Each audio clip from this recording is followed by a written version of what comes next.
At 2:17 a.m., Bethany Ashford sent her 20-year-old son over my fence with bolt cutters, telling him my electric fence was just decorative lighting. The 10,000-volt shock launched Jason backward like a rag doll. A blinding flash lit up the yard. The alarm shrieked, and his scream tore through the desert night. By the time I ran outside, Jason was on the ground convulsing while Bethany frantically checked on him, still clutching the papers she'd planned to plant on my property. Every second of her plan had been recorded. It all started because my disabled daughter needed a wheelchair ramp, and this woman decided that meant we should lose our home. Curtis Manning never imagined he'd end up in a suburban HOA community. After 20 years in the Army and a decade running his own security company, he preferred wide-open spaces and neighbors who kept to themselves. But life doesn't always cooperate. When his ex-wife abandoned their 15-year-old daughter Emma 3 years earlier, claiming the stress of Emma's spina bifida was too much, Curtis needed a fresh start in a place with good schools and medical facilities. Meadowview Heights seemed perfect: single-story homes, wide driveways, and what appeared to be reasonable HOA rules. At 48, with graying temples and the steady demeanor of someone who'd once defused bombs in Afghanistan, Curtis now installed security systems for a living. More importantly, he was Emma's full-time caregiver. Emma was brilliant, an honor roll student and debate team captain, but she needed a wheelchair for longer distances and specialized equipment at home.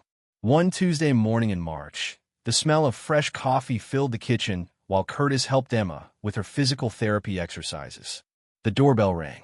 Through the peephole, he saw a woman in her 50s with perfectly coiffed blonde hair and a clipboard that screamed trouble. "Mr.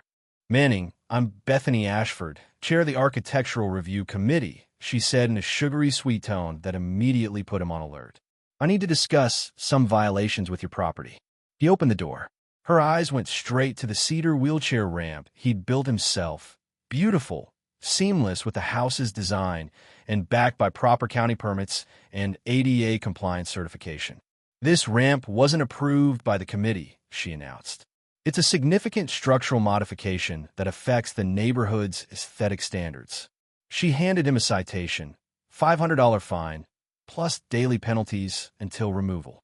Curtis felt the familiar tingle at the base of his skull, the same one he'd gotten before IEDs detonated in Kandahar. Emma wheeled up beside him, worry in her eyes. "I have all the permits," he said calmly, retrieving the paperwork. "County Building Department, ADA certification, HOA architectural approval submitted 8 months ago." "Those approvals are insufficient," Bethany replied without even glancing at the documents. "The current board has updated our standards. You have 30 days to remove the structure or face escalating fines." After she left, Curtis did what any good soldier does. He researched his enemy. Meadowview Heights had 847 homes and a 5-member board. Bethany had been chair for 3 years, during which property values had risen dramatically. Certain homeowners, mostly elderly or those with disabilities, faced repeated citations while others seemed immune. Digging through county records, HOA financial statements, and architectural approval logs, he noticed patterns. Some modifications were approved in days. Others languished for months. Certain contractors got preferential treatment. Bethany's own property had several unpermitted additions that never appeared on violation lists. That night, Emma found him hunched over his laptop in the blue glow of the screen. "Dad, are we going to have to move again?" she asked, remembering the 4 schools she'd already changed because of family upheaval. Machines hummed softly in the background, keeping her mobile and independent. "Not if I can help it, kiddo," he told her. Sometimes people need to be reminded that a little power doesn't mean you can push people around. Within a week of installing security cameras, he caught his first break. High-definition footage showed Bethany trespassing at 6:47 a.m. on a Thursday, photographing Emma's therapy equipment in the backyard for nearly 20 minutes, measuring distances and taking notes, clearly hunting for new violations. Documentation beats confrontation every time, he reminded himself.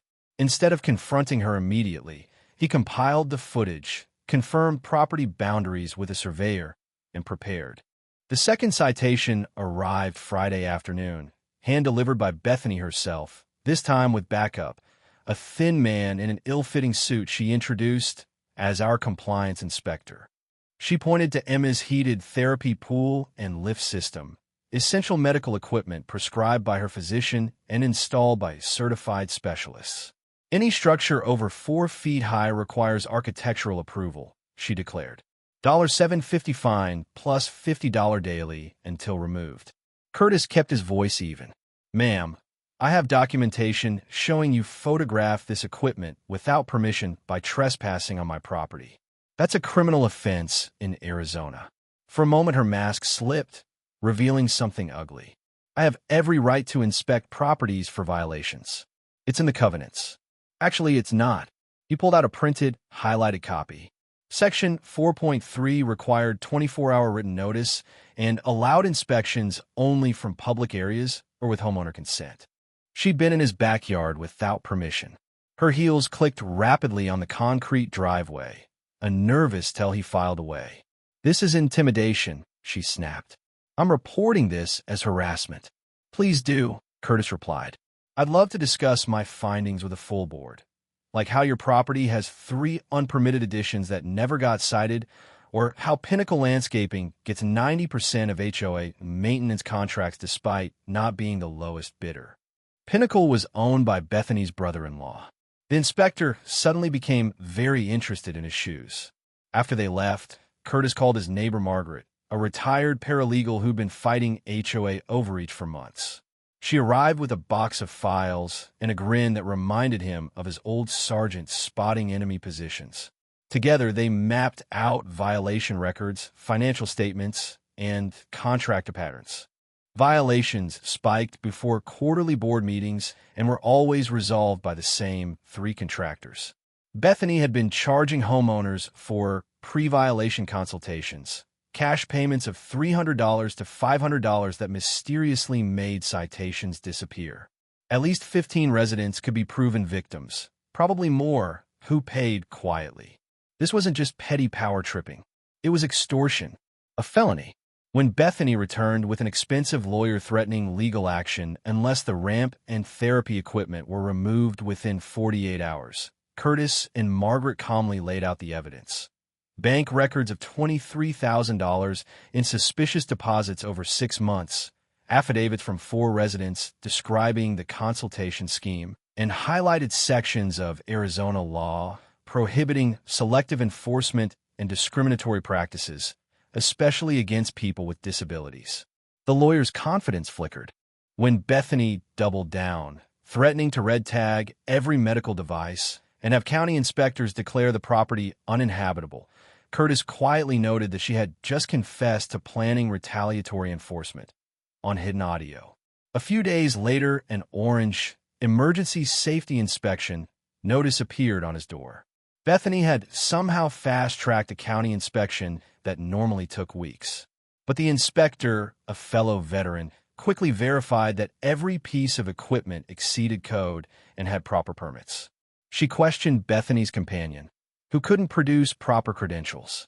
Representing oneself as a building inspector without certification was a Class 6 felony in Arizona. False reporting of safety violations could bring fines up to $5,000. The fake emergency request had backfired, creating an official paper trail of bad faith harassment against a disabled resident. Over the following weeks, Margaret uncovered the full scope. Bethany had registered a fake business called Meadow View Compliance Services, sent homeowners official-looking invoices for non-existent mandatory county compliance inspections using forged county seals, and collected over $185,000 for 47 vulnerable residents, mostly elderly, disabled, or non-native English speakers, by threatening them with escalating HOA fines and county trouble if they didn't pay up. Phone recordings captured her explicitly promising that payment would guarantee no future violations and hinting at her special relationships with inspectors. The scheme involved mail fraud, tax evasion, impersonating government services, and racketeering, federal felonies carrying decades in prison. Curtis, Margaret, and a growing coalition of victims built an airtight evidence package for the FBI. Agent Sarah Collins from the Phoenix field office took the case seriously. While waiting for the investigation to unfold, Curtis installed the final piece of his defense, an 8-foot perimeter fence topped with 3 strands of electrified wire carrying 9,500 volts. Non-lethal, but unforgettable. Every 6 feet were prominent warning signs in English and Spanish. Motion sensors, infrared cameras, and audio recording covered every angle. The system was fully permitted, professionally installed by his own company, and exceeded commercial security standards. Arizona law protected property owners who properly marked and warned about such fences. If someone trespassed and got shocked, they had no legal recourse. Bethany's desperation peaked on a sweltering Thursday afternoon when she arrived with 2 unmarked vans for men in generic security uniforms and a high-priced attorney claiming emergency health and safety violations that required immediate access. Curtis calmly requested county IDs and warrants. None were produced. He pointed out the specification plate on the fence. 9,500 volts, pulse-limited current, fully compliant with Arizona code. When one of the men reached for the gate latch, Curtis warned him. The man hesitated. Bethany exploded, threatening an emergency injunction to remove the fence. Curtis informed her that the HOA board had already suspended her authority the night before, after being presented with evidence of her crimes. The notification had been emailed to every board member. Her team retreated in disarray. 3 nights later, at 2:17 a.m., motion sensors triggered. Infrared cameras captured 2 figures in dark clothing approaching with bolt cutters and a crowbar. Bethany directed her son toward the electrical control panel, telling him it was just decorative lighting. He reached for the main shutoff switch. The shock knocked him backward 3 feet. Security lights flooded the yard. Sirens approached. FBI agents and sheriff's deputies Curtis had coordinated with in advance.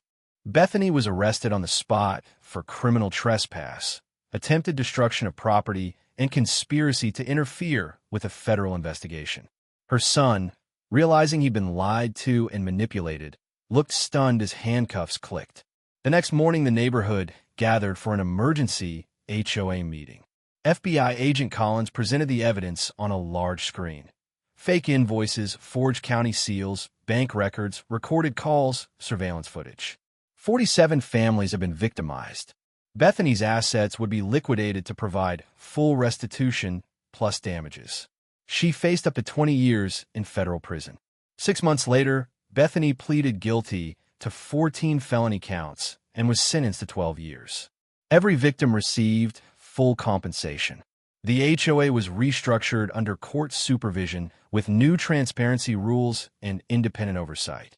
Curtis's security business boomed.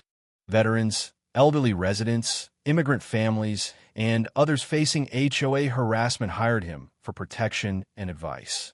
Margaret founded the Arizona HOA Abuse Prevention Network, offering free resources.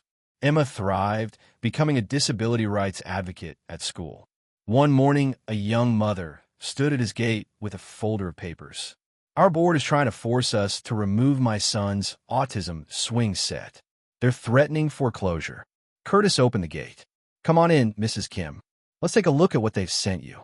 Emma wheeled over from the therapy pool, water still dripping.